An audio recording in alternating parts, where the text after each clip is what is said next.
Hi అండి, welcome back to my channel. ఈరోజు పాలతో ఒక చిన్న స్వీట్ అయితే నేను తయారు చేసి చూపిస్తాను. అదేనండి, కోవా స్వీట్ అయితే తయారు చేసి చూపిస్తాను. మీరు కూడా ఈ విధంగా ట్రై చేయండి. టేస్ట్ అయితే పర్ఫెక్ట్గా ఉంటుంది.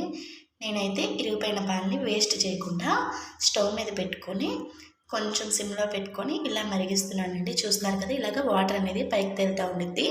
మనకనేది కోవా అనేది కొంచెం దగ్గర పడుతూ ఉండిద్దండి.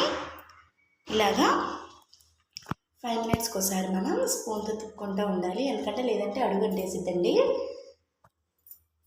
చూస్తున్నారు కదా, ఇలా వాటర్ అన్నీ ఇంకిపోయిన తర్వాత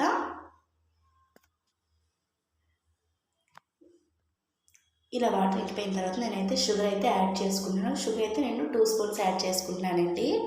ఎందుకంటే కోవా అనేది మనకి ఎక్కువ స్వీట్ తినలేము కాబట్టి. అంతేనండి, ఫైనల్లీ కోవా స్వీట్ అయితే రెడీ అయిపోయింది. సింపుల్ అండ్ టేస్టీతో. అంతేనండి వీడియో మీకు